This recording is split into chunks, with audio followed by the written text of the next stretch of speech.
How are you? Well, with the pre-release of Edge of Eternities coming out for Magic the Gathering, I figured it was the right time to make a video on what pre-releases are, how they work, how to build the deck. Listen, this is the how-to video I was looking for when I went to the pre-release for Final Fantasy. That's what this is. And this video is going to work for pretty much every pre-release, not specifically for Edge of Eternities. So if you want to know how it's done, you want to know what happens, what's the rules, what's going on, this is the video. What is a pre-release? First off, it is a casual tournament. Casual, okay? And what it is it's a way to play the new set a week in advance. So a week before it actually launches public. It comes in a little box. You get 6 packs and a promotional card and like a dice. And you got to build the deck from it. And then that's your tournament deck. So it's a sealed, constructed event. And there's usually prizes. So there you go. I'm going to repeat here. It is a casual event. It is made for newer players. It is made for beginners. It is made to be enjoyed by the grand community. This isn't the hardcore stuff you got to worry about. This is meant to be fun. And that's the vibe. So what do you need to bring? Well, listen, snacks, sleeves, maybe some dice for counters and stuff, maybe a counter for your cell phone so you can count your life, maybe one of those life counter things that I like, or nothing. That's right. Your local game store has all of that. They have snacks, they have sleeves, they have everything. So if you want to support local, you certainly can. If you want to bring your own, you certainly can. You're already buying the pre-release that's there. Up to you how you want to go, but you don't have to bring anything. Some players will bring their own lands. Basic lands only, don't give me that look, okay? However, you don't need to. Your game store will provide, however, it is faster. So some players like to have it on hand and just slip them in nice and easy. So we're gonna go over some pretty basic rules. So outside of lands, you can only use the cards that came in your box. It's going to be a white box like this. This is the Final Fantasy one. But that's what it comes in. That's it. That's the only cards you can play. So you may not trade during the event. You can trade after. Listen, that's the fun part of being at the LGS. But during, no trading. You can't go in your binder and grab this one card that would totally work. No. What's in the box? That's all you get. You can shift them around in between matches where you're like, oh man, that other card would have done so much better at this one that I pulled. Absolutely. But you only get what was in your box. All right. I hate to do this postmortem. Editing peeps is not set up for video. That being said, I did forget to mention that this is a 40 plus card format. So you can make your deck as big as you want it. Generally speaking, you want it around the 40 range to get more access to the cards you need yesterday, kind of thing. Again, you can go higher. 40 is typically what you're looking for, though. You also don't have to run your promo card. So you get this one card, it's like a badass card, cool. You don't have to play it. If it don't work with the cards you pulled, don't play it. It's fine. No one will be mad at you. I didn't play mine and I ended up winning the whole thing, so it's fine. You don't need to play it. These games are best 2 out of 3. Your LGS will record your win-loss ratio. And best one at the end of the day wins number 1, 2, you know how a contest works. And finally, make friends. This is a casual, beginner-friendly event, and it's a really, really good way to meet the community at the LGS. All right, so you know what to do. Let's talk about building decks and how I do it. Now, I'm no expert. I'm okay at it. I mean, again, I got lucky. I won my first pre-release event. So I've got an idea of what I'm doing, maybe.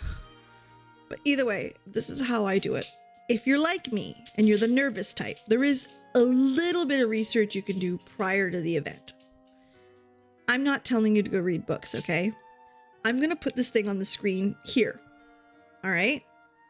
This is available on the Magic site. All it does is it tells you the potential synergies that this current set has. It gives you an idea of what you're looking for when you're going through. Don't study that like you're going to university. No, read it over a couple times and be like, okay, all right, okay, so that's red and green's landfall in this situation. Oh, all right, this is the artifacts. This is what's going to work best with the artifacts. You see what I mean? That. Read it over, gives you an idea. So here we go. As you start opening the packs, read the cards right away. It gives you an idea of what's coming. It also tells you, oh my goodness, that card, that's a pretty badass card. Is it good? Is it not? Is it got some good counters? Do you have some removal? You're just making a mental note of what's going by, all right? You're excited, new set, open the cards. All we're doing is mental note right now, okay? That's it. Next step. Sort them by color. Okay, this is the easiest way to start and see, okay, how much of this and that do I have? It also allows you to potentially eliminate a color immediately, or maybe 2 or 3. So you can be like, oh wow, I have no white. Obviously, I'm not making a white deck. What you are looking for though is 2 colors that you have a lot of and that synergize as well. You can run more. It's magic. I mean, it's not impossible. The decks that tend to do very well run 2. All right, unless you have like a lot of one, maybe 1. But again, 2 seems to be the way to go. And here you're looking for your synergies. Okay, so that's landfall, that's landfall, that's landfall. Great. Or, oh goodness, here's where all of my good creature removal is. Here's where all of my good enchants are. Here's where all my good artifacts are. You're looking for the synergies. This is the next point, and it's so big. Be okay with it not being perfect. This is not a deck that you built because you picked out the cards. This is not a pre-con. You are building with random cards, and it won't be perfect. And you're going to throw in a suboptimal artifact to just fill that spot. Or, you know what, it kind of works. It lets me draw a card, even though I don't really have a card draw in this deck, but like, who doesn't want to draw a card? That's fine. That's the fun of it. It is random. So yeah, you're gonna have a suboptimal deck, but keep it well balanced with your synergies and you're gonna do okay. And who knows? You might find cards that work very well in these types of scenarios and that maybe you use later. Like this guy. This is not a card that I would have put in any deck really, but I mean, at this format, there's not a whole lot of removal. So something like this came in handy. It was important to me. Or even something like this. Again, not perfect, but it saved my rear a few times. So that's the idea. You're looking for those types of cards. So once you think you've built a pretty solid deck, I want you to lay that baby out according to mana cost. And you're going to look at this. Look at your mana curve. Listen, that's not solid stone, needs to be that. It gives you an idea, right? You don't want too few little cards and then so many very expensive some. And you don't want it the other way around either, where it's all these little cards and none that are expensive and big bad monsters. This really allows you to assess what you have. And if the game runs longer, you've got some big monsters coming. Or in the opposite sense, they're playing some big monsters. You've got some counters. That's the idea. Now, this last piece of advice is only if you have time. I didn't. The guy who sat across from me did, and I thought it was a great idea. Shuffle that baby up. Sleeve that baby up, shuffle it, and try a few test hands. See what it looks like. See what a mulligan looks like. Again, only if you have time. I didn't, but it's a solid idea to be like, all right, cool. I don't like how I'm drawing. I'm going to try different. Just an idea. And finally, the last bit, have fun. Have fun. Oh my God, have fun. It's a casual event. You're playing Magic. It's the new set. Enjoy it. Have fun. Make friends. Meet people. In this format, 70% of this is luck, 30% of this is skill. Exactly. So enjoy yourself. Make sure you have fun. That's the whole point. So yeah, that's what a pre-release is. That's what to do. That's how to build.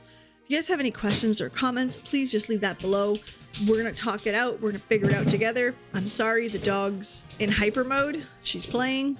Either way, thank you so much for being here. Have a legendary night, and I can't wait to see you guys again on the next one. And have fun at your pre-release. Really, Whether it's Edge of Eternities, whether it's Spider-Man, Avatar, or whatever the hell they release next year or the year after, have fun.